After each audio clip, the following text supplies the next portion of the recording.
Hai, kembali lagi di channel Mike Canvas bersama Mike di sini. Oke, jadi saya mendapatkan beberapa pertanyaan baik di kolom komentar maupun DM Instagram. Kalau ngegambar itu, kalau pakai laptop, minimal speknya apa sih? RAM-nya harus berapa? Prosesornya harus apa? Untuk menjawab pertanyaan kamu, di video kali ini saya akan nyobain laptop kentang yang sudah berumur 12 tahun buat jalanin beberapa aplikasi menggambar. Kira-kira kuat nggak ya?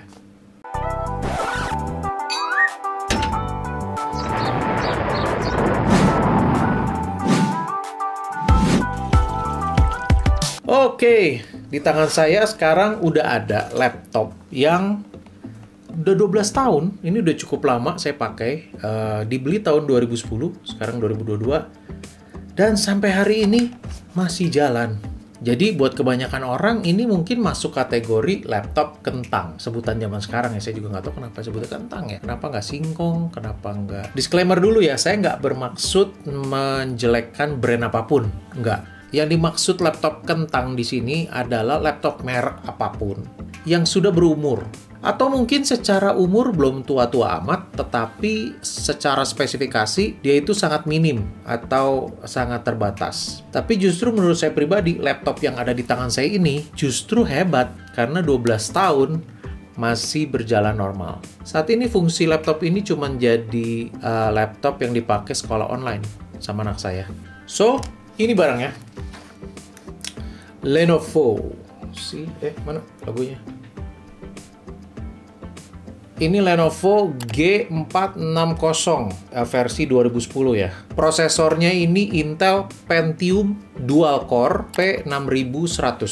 2 GHz. Clocknya 2 GHz ya. 2 core and 2 thread. Jadi prosesor ini, kalau saya baca-baca artikelnya, itu dia sedikit di atas Celeron, tetapi tentu di bawah Intel Core series. RAM-nya 3 GB.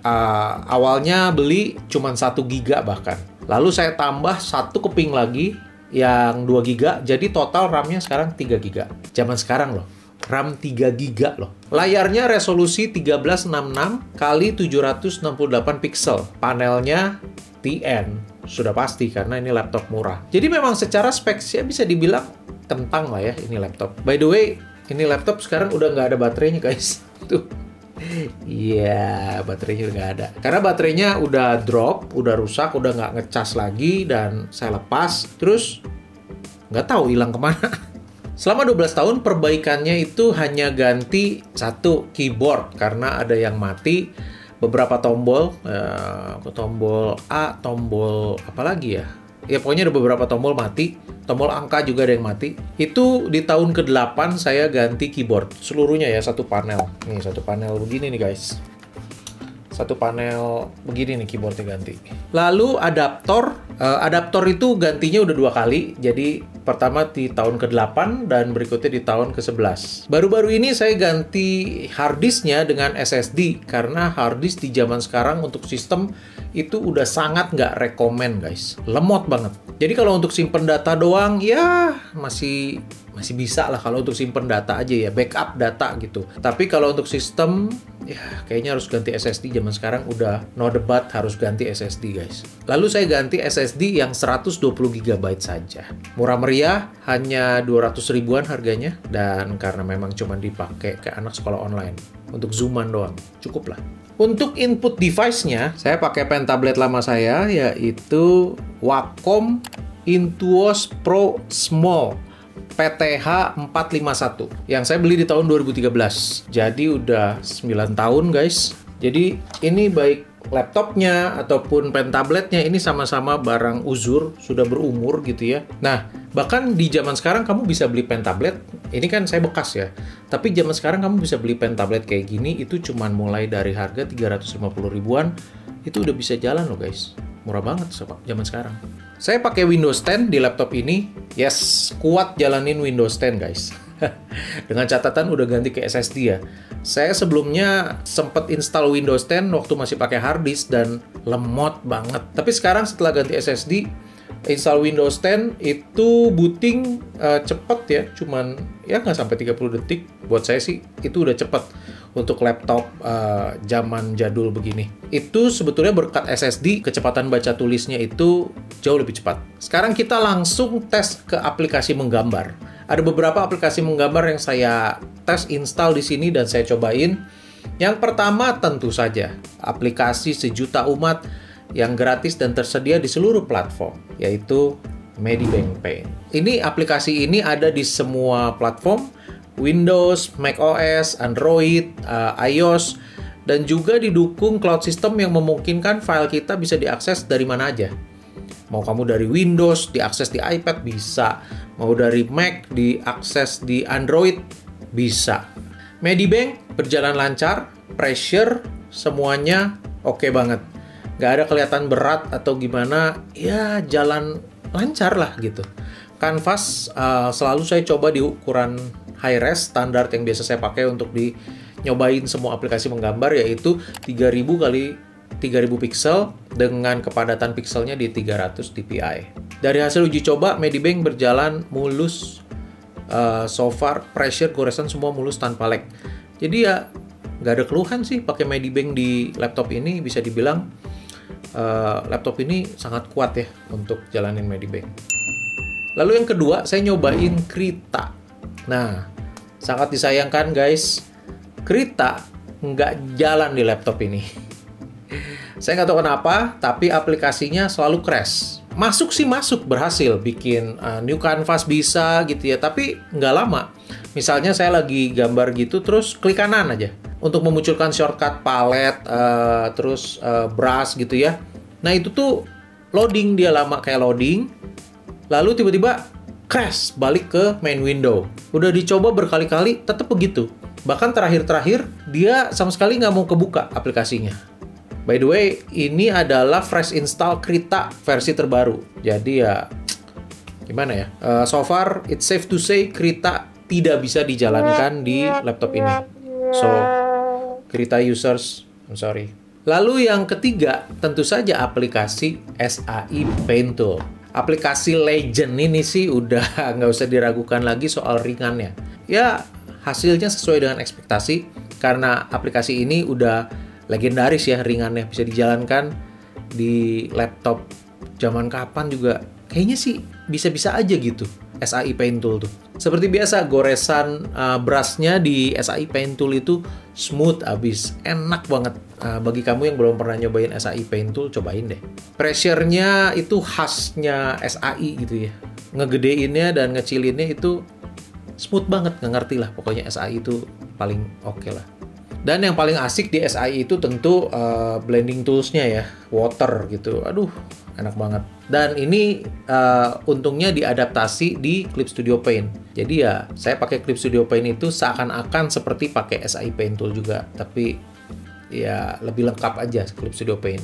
Oh iya, kabarnya besar kanvas di SAI Paint Tool itu tergantung besar RAM-nya dan juga kemampuan prosesor. Tapi nggak tahu ya, saya belum pernah bandingin sih. Ya, pokoknya di laptop ini dia itu bisa maksimal bikin 5800 kali 5800 pixel dengan kepadatan pixel ya 300 dpi atau 8300 kali 4000 pixel kalau formatnya memanjang ya, bukan square. Pokoknya pengalaman pakai SAI di laptop kentang ini memuaskan. Mulus, lancar. Bisa SAI. Oke, yang keempat itu saya pakai Blender. Ada yang komen minta cobain dong Blender gitu. Ya, saya install. Dan ketika mau dijalankan, jeng video card not supported. Ya iyalah, Blender gitu loh. Nggak ngarepin sih. So, ya, no Blender guys. Yang kelima, ini aplikasi terakhir yang saya coba di laptop kentang ini. Tentu saja Clip Studio Paint. Saya udah sering banget kayaknya bilang kalau CSP atau Clip Studio Paint itu adalah so far is my number one choice when it comes to drawing application. CSP tuh punya semua yang diharapkan oleh ilustrator digital. Fiturnya cukup lengkap untuk drawing, untuk painting, comic making, digital imaging, bahkan sampai 2D animation. The best. Celsius, please endorse me. And the good news is, CSP ternyata bisa banget jalan normal di laptop ini. Make me curious though. Krita, what is wrong with you? Waktu dicoba menggambar, so far enak banget ya. Pressure, goresannya, nggak nge-lag, apalagi crash. Bahkan ada yang minta cobain bang fitur 3D-nya. Saya cobain. Bagi yang belum tahu, CSP itu ada material 3D untuk reference model pose gitu dan juga untuk background. Bisa kita atur tuh model objek 3D-nya ya. Kalau itu orang itu kita bisa atur posenya bagaimana, itu bisa kita gerak-gerakin sendiri. Ada modifier tool-nya yang akan langsung muncul dikala kita klik objek 3D-nya. Tapi ya jujur nih, saya nggak pernah pakai. Karena saya lebih memilih untuk study human anatomy daripada pakai teknik tracing objek 3D kayak gini sih. Tapi ya, itu mah pilihan. Yang penting fasilitasnya ada. Kalau kamu mau pakai, ya monggo. Saya pikir tadinya laptop ini nggak akan kuat ya jalanin fitur 3D-nya CSP. Karena install Blender aja nggak jalan. Ini kan sama-sama menampilkan objek 3D gitu. Tapi ternyata di luar dugaan lumayan kuat loh. Untuk 3D environment-nya itu ya agak berat ya. Kalau yang objek 3D, objek manusia gitu ya, itu nggak terlalu berat. Itu lumayan lancar lah. Tapi kalau ruangan, itu agak berat. Jadi agak tak gitu geraknya. Tapi ya masih bisa kebuka, masih bisa diputar, masih oke lah gitu ya. Nah, selain itu saya coba ngecek juga di CSP ini adalah bisa nggak buka multiple pages-nya file comic book yang pernah saya kerjakan di PC. Ini file lama sih, kerjaan lama. Itu ada dalam satu save file itu ada 97 halaman komik. Filenya lumayan gede, hampir 2 GB, walaupun hitam putih ya. Tapi ya 97 halaman gitu. Nah, ini saya mau coba lihat apakah dia bisa buka file ini atau malah crash. Guys, di luar dugaan kuat loh ternyata.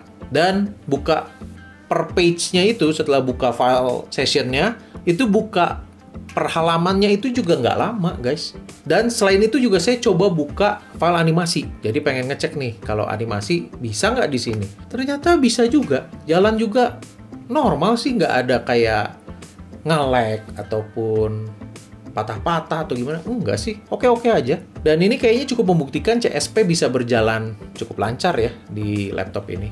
Dan juga artinya sebetulnya kamu yang mau memulai menggambar digital nggak harus nunggu kebeli iPad, PC baru, ataupun laptop high-end. Karena ujung-ujungnya itu semua cuman alat. Jangan sampai keterbatasan tools atau alat kamu jadikan alasan untuk nggak memulai berlatih atau berkarya. Karena semua dimulai dari kamu, nggak pernah dimulai dari alat. Saya percaya ketika kita nantinya semakin berkembang secara skill, knowledge, experience gitu ya, maka kebutuhan akan tools yang lebih baik itu juga akan mengikuti. So, sebetulnya kita bisa mulai dengan memakai apa yang kita punya dulu. Pakai aja dulu yang ada. Laptop kentang pun sebenarnya bisa dipakai. Perbaiki aja yang perlu diperbaiki. Usul saya, menurut saya ini agak wajib gitu ya. Untuk laptop atau PC lama yang paling harus diganti pertama adalah hard disk. Hard disknya wajib diganti SSD. Sekarang SSD nggak mahal-mahal amat kok guys. Tapi wajib, karena itu urusannya baca tulis, itu make a difference banget. Berasa kayak laptop baru gitu. Dan untuk pen tabletnya beli aja yang murah meriah dulu guys. Kalau mau cari yang murah meriah itu banyak banget. Saya pernah bikin videonya salah satu pen tablet murah meriah. Itu ada di sini. Kamu bisa cek. Nggak apa-apa mulai pakai barang yang entry level dulu. Nggak masalah guys, nggak masalah sama sekali. Yang penting mulai dulu, dilatih dulu. Nanti di kemudian hari pasti ada berkat dan bisa upgrade. Semangat ya!